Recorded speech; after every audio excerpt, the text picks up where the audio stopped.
Well, greetings to all my investment clients. My name is Walter Maziers, your wealth manager and CPA tax advisor. Again, sorry for the last 2 weeks of not doing a stock market recap. 2 weeks ago, I was up north and the Wi-Fi was really very poor signal, so I couldn't record, so apologies. And then the following week, kind of pulled my muscle in my leg and I was out of commission for about 3-4 days. But I'm back on track, feeling much better. So hopefully we won't have any more interruptions in our weekly stock market recap. As always, disclosure statement.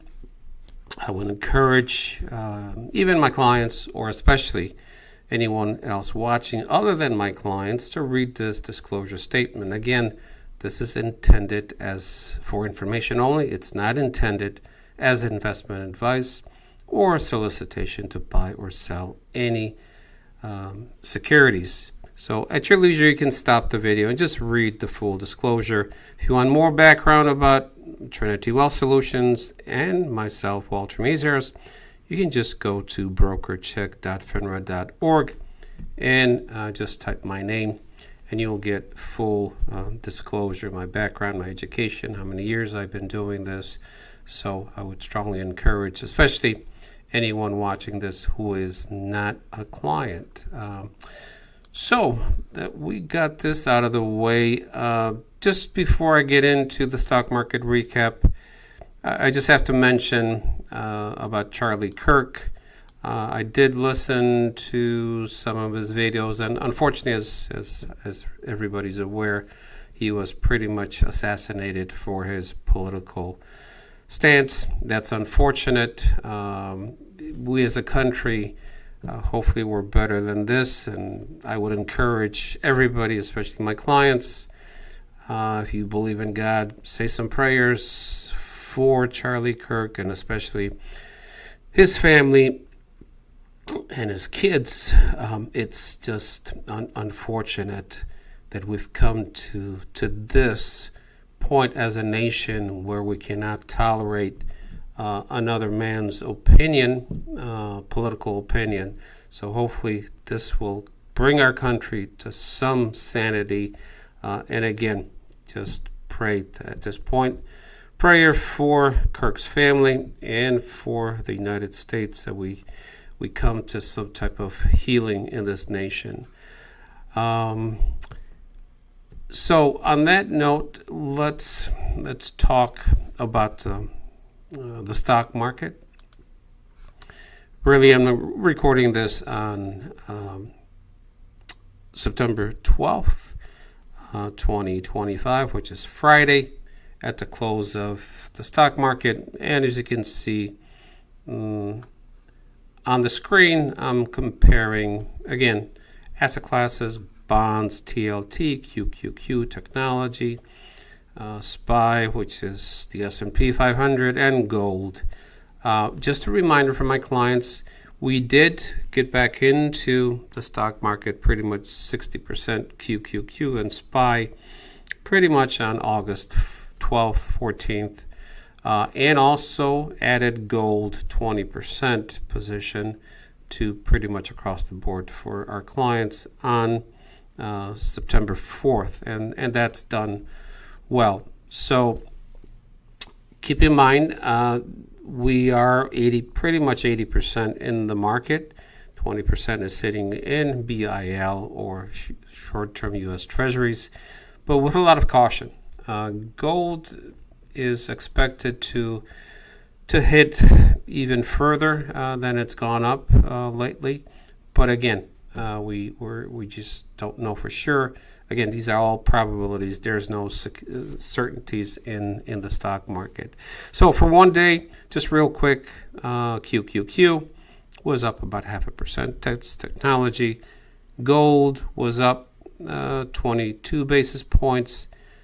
Pretty much the broad market was flat, and long duration bonds were down. If we look kind of at 1 month, as you can see, gold did very well, 8.7. We got in, let's see, what's today? We got in kind of around here on the 4th. So as gold was rising and there was an upside momentum that was triggered, that's why we got in. We wanted to make sure there was an upward trend. And right now gold is kind of flattening, but there's, again, technical analysis is showing us from technical research company that we get analysis that the upside potential for gold could be another 5, 6, or even 10%. Again, nobody knows for sure. So gold has performed very well. So have stocks, meaning for 1 month, technology is up 2.5%, and the broad market is up about 3.5%. If we look at year to date, obviously gold has had a tremendous upside, but you can see gold really took off back in February, and then peaked in April, and then was just kind of going sideways so that's why we didn't get into gold, because there was no upward trend. It was just kind of trading sideways. But here the trend broke, so we had a trade signal to get into gold. And obviously the broad market did very well. Technology. Remember, we got into the market on back in. We were in, then we were out. We got back in pretty much on August 14th. So it's right around here.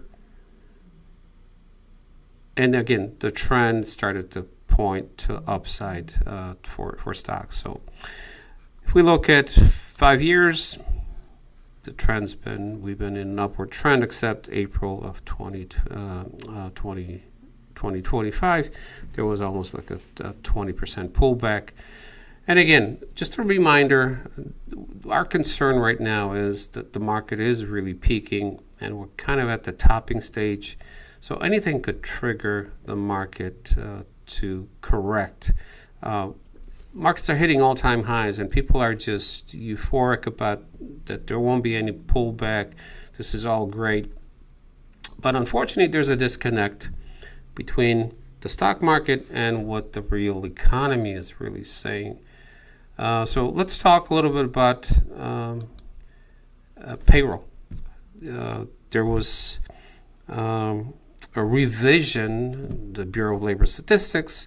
They always revise for almost last year. September revision was an enormous amount. In other words, September 2025 preliminary benchmark revision that reduced job growth by 911,000 jobs. So what we thought we had last year created about 1.8. It turned out then less than 1 million jobs were created. So those are not good signs, meaning companies are getting worried. They're starting to lay off, and the economic data landscape is definitely deteriorating. Lots of companies announcing, especially 2 major oil companies, announcing one 15% layoffs, another one 20%. And you see headlines more and more and more that definitely the economy is slowing down. So there's a lag between the real economy and the stock market is usually about 2, 3, 4 months ahead of kind of thinking, hey, this is great. Inflation is somewhat under control, but now unemployment and labor market is starting to weaken, so the Federal Reserve is going to lower interest rates. Rah, rah, rah, really, the stock market is saying. They love that short term. And the prognosis is, or consensus, that in September, the Federal Reserve is going to lower interest rates most likely by 25 basis points. Some are saying more likely even that it may be 0.5%.